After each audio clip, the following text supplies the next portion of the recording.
Bengaluru blast के बाद देश भर में अलर्ट जारी। सरकार ने ब्लास्ट को बताया बड़े धमाके का ट्रायल रन। सरकार ने मारा आतंकी हमला। राज्य सरकार के संपर्क में गृह मंत्रालय। पाकिस्तान का दोहरा चेहरा फिर हुआ उजागर। इस्लामाबाद हाई कोर्ट ने आतंकी लखवी को हिरासत में लेने के आदेश को किया सस्पेंड। भारत ने जताया विरोध। दाऊद इब्राहिम पर एक बार फिर सियासत गर्म। शिवसेना ने मोदी सरकार की इच्छा शक्ति पर उठाए सवाल। कहा उसामा की तरह दाऊद पर हो कार्रवाई। देश के 100 शहर बनेंगे स्मार्ट सिटी। प्रधानमंत्री ने की उच्च स्तरीय बैठक। शहरी विकास मंत्रालय और अधिकारियों को निर्देश। शहर को स्मार्ट बनाने का खींची रूपरेखा। दिल्ली एनसीआर समेत समूचे उत्तर भारत में ठंड और कोहरे का प्रकोप जारी। मौसम विभाग के मुताबिक ठंड से अभी नहीं मिलेगी निजात। अब तक 125 लोगों की मौत।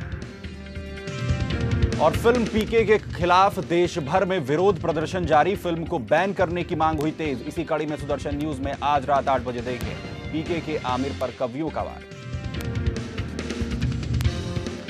नमस्कार, आप देख रहे हैं सुदर्शन न्यूज। आपके साथ मैं हूं सुमित चौधरी। संत श्री आसाराम बापू पर जिस तरीके से एक के बाद एक आरोप लगते रहे और लगातार आश्रम की तरफ से इस बात का खंडन किया जाता रहा, इसी सिलसिले में अब वो तमाम बातें जो आश्रम की तरफ से कही गई थी कि लगातार संत के खिलाफ, संत आसाराम बापू के खिलाफ जो तमाम साजिशें रची जा रही हैं उनका खुलासा हो जाएगा।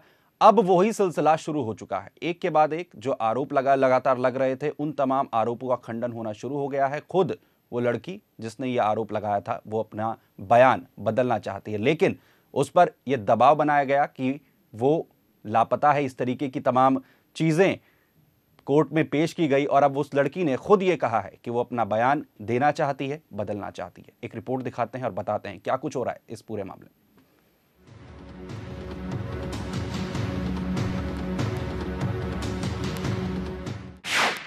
बेगुनाह है आसाराम बापू। फरियादी महिला आई मीडिया के सामने। आखिर कौन रोक रहा है बयान बदलने से? अब बाहर होंगे आसाराम बापू।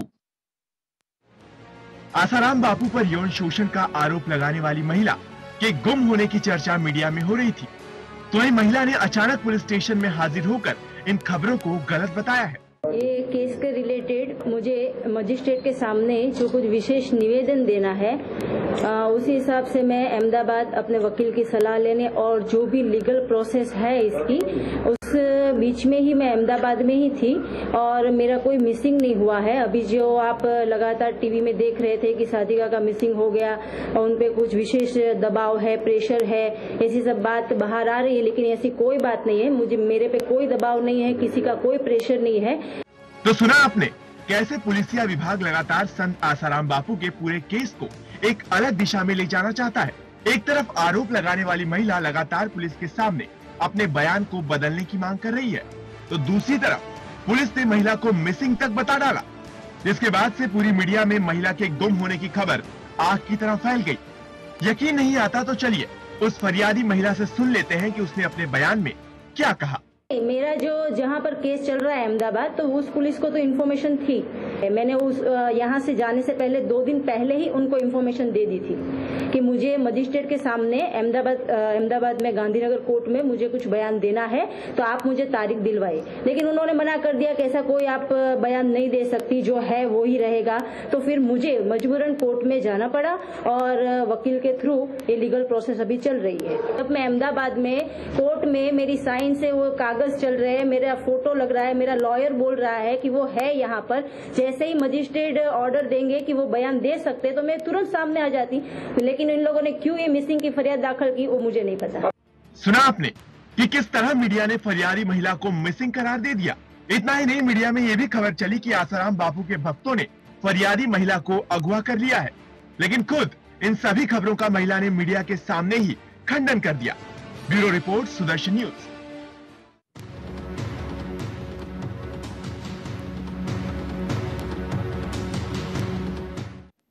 तो सुना आपने किस तरीके से महिला पूरी तरीके से उन तमाम बातों का खंडन कर रही है जिनको लेकर लगातार मीडिया में दबाव बनाने की कोशिश की जा रही थी। साजिश को लेकर लगातार आश्रम की तरफ से बयान आते रहे कि लगातार संत श्री आसाराम बापू के खिलाफ लगातार साजिशें यहां पर की जा रही हैं और अब खुद महिला अगर सामने आकर अपना बयान बदलने की बात कर रही है तो इसे क्या समझा जाए? क्या वाकई संत के खिलाफ यहां पर एक सोची समझी साजिश रची जा रही है।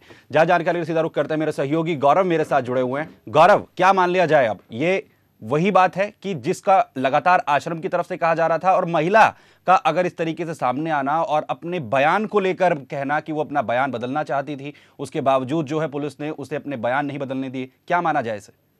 देखिए सुमित, सबसे पहले हमें थोड़ा फ्लैशबैक में आपको मैं लेके जाता हूं। जब इस पूरे मामले की शुरुआत हुई थी, दिल्ली में एफआईआर दर्ज की गई थी और बाद में खबर यह भी आई थी कि जब जो एनजीओ संगठन ने दिल्ली में एफआईआर दर्ज कराया है, वो एनजीओ संगठन हाल ही में रजिस्टर्ड किया गया था और वो संगठन भी फर्जी था। ये यहीं से बात क्लियर हो जानी चाहिए थी कि किस तरीके से साजिश की शुरुआत हुई थी। दूसरी बात, पूरे मामले को लेकर के जोधपुर जाते हैं, एक एक जगहों पर छापेमारी होती है, तमाम आश्रमों में चेकिंग होती है, पूछताछ की जाती है, तमाम लोगों को उठाया जाता है इस पूरे केस में। लेकिन फायदा क्या, एक के बाद एक जो पड़ताल की जाती है, उसके बाद वो जो रिपोर्ट आती है वो हमेशा जीरो आके निकलती है। इस पूरे मामले को मैं लगातार फॉलो कर रहा हूं, तमाम आश्रमों का मैंने दौरा किया, हर जगह मैं जाकर के देखा मैंने कि जिन जिन चीजों में पुलिसिया कार्रवाई थी वहां पे आश्रम प्रशासन ने सहयोग किया था। अब अगर इस पूरे मामले की बात करें, जिस तरीके से पीड़ित लड़की इस पूरे मामले में अपने जो बयान थे उसको वापस लेना चाहती है, तो ऐसे में मुझे ऐसा लगता है कि कोर्ट को सहयोग करना चाहिए और खास करके अगर पुलिस प्रशासन के लोग हैं उन्हें इस पूरे मामले में सहयोग करना चाहिए। यहां पर आपने सुना कि उसने किस तरीके से कहा कि मिसिंग की रिपोर्ट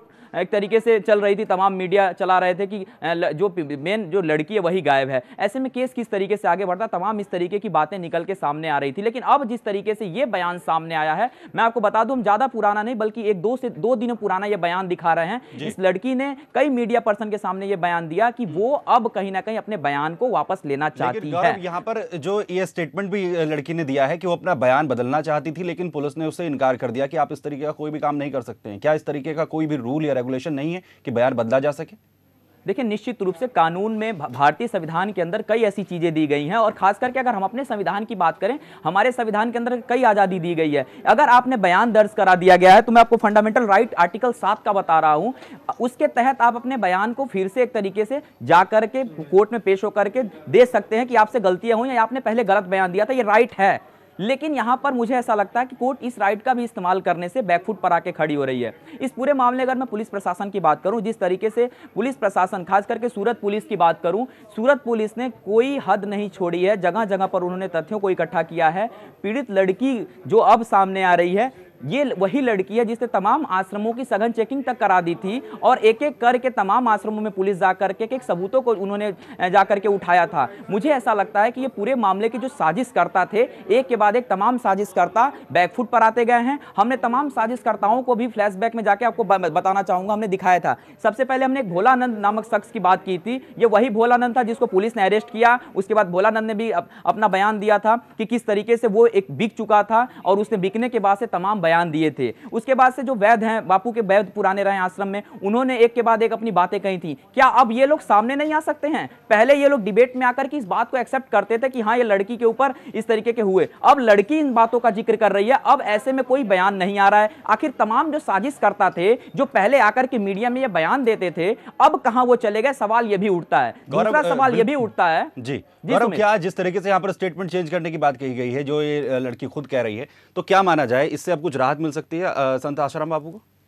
देखिए, निश्चित रूप से अगर हम तमाम संविधान कोर्ट के चीजों को समझें, उसमें अगर ये बयान पीड़ित लड़की ने दर्ज कराया है, निश्चित रूप से अगर वो बयान वापस लेती है तो केस में राहत मिलेगी। और इससे पहले अहमदाबाद एक सेशन कोर्ट में इस पूरे मामले पे सुनवाई हुई थी। सुनवाई के दौरान पीड़ित लड़की ने साफ कहा था कि वो अपने जो बयान है वो अब फिर से एक बार कोर्ट में दर्ज कराना चाहती है कि उसने किसी दबाव में आकर के ये बयान दिया है। तमाम ऐसे केस होते हैं सुमित, कई केसों में जबरन बयान ले लिया जाता है, लेकिन बाद में जो गवाह देने वाला व्यक्ति होता है, अगर वो अपने वापस बयान ले रहा है, जैसा कि मैंने जिक्र किया था संविधान में इस चीज का राइट है, लेकिन यहां पर ये चीजें नहीं होती दिखाई दे रही हैं। राहत मिलेगी निश्चित तौर पे, और तमाम उन लोगों के लिए भी राहत मिलेगी जो लगातार इस पूरे केस में धरना प्रदर्शन करते आए हैं। जगह जगह पर यहां पे तमाम लोगों ने, कई राज्यों में बापू के जो समर्थक थे उन्होंने केस दर्ज कराया, तमाम टीवी चैनलों के खिलाफ भी ये मामले आए थे। लेकिन मुझे ऐसा लगता है कि अगर इस पूरे मामले में बयान दर्ज होता है, हाईकोर्ट तक अगर ये पूरा मामला जाता है, तो निश्चित रूप से राहत भी इसमें मिल सकती है। क्योंकि अगर हम पूरे मामले को जरा गौर करें, ये पूरा वाकया जब घटित हुआ था उसके बाद से एक के बाद एक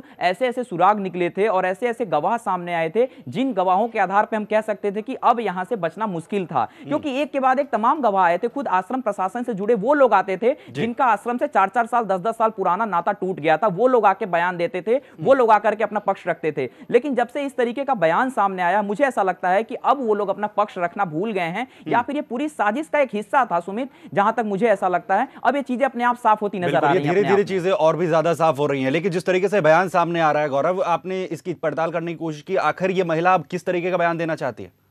देखिए, साफ तौर पे मुझे ऐसा लगता है, क्योंकि इस महिला से व्यक्तिगत मेरी बातचीत नहीं हुई है, हालांकि हमने बहुत प्रयास किया बातचीत हो। जहां पे ये पूरी आप वीडियो देख रहे हैं, यहां पे हमारे सहयोगी जरूर थे, उन्होंने इनसे पूछताछ किया। उस पर महिला का जो 2-4 लाइन अगर आप इस पूरे वीडियो में सुनेंगे, उसने साफ तौर पर बोला बीच में मिसिंग होने की खबर आई। हालांकि कोर्ट तक जितने डॉक्यूमेंट्स जाते थे, कोर्ट तक जितने कागज जाते थे, उस सब तमाम कागजों पर इसके ही सिग्नेचर होते थे। अगर कोई पर्सन मिसिंग है तो वो अपने साइन कहां, हवा में करके दे देगा? एक सवाल यह भी है। दूसरा, अगर पुलिस प्रशासन के रवैये की बात करें, इस पूरे केस में पुलिस ने एक बैरिकेटिंग सी बना के रखी थी महिला के इर्द गिर्द में। ना तो उससे कोई बाहरी व्यक्ति जल्दी मिल सकता था, ना ही वो कहीं अपने मन से जा सकती थी। कुछ ऐसा माहौल बना के रखा गया था, क्योंकि अगर हम बात करें, बीच में खबर भी आई थी कि बापू के समर्थकों ने ही महिला को अगवा कर लिया था। ये एक खबर थी जब मिसिंग का मामला चल रहा था। हालांकि इस वीडियो में एक बात और कही गई है कि उस समय पीड़ित लड़की उज्जैन में गई हुई थी, उसे इस बात की जानकारी हुई। जानकारी होने के बाद से पीड़ित लड़की ने मीडिया के सामने आके बयान दिया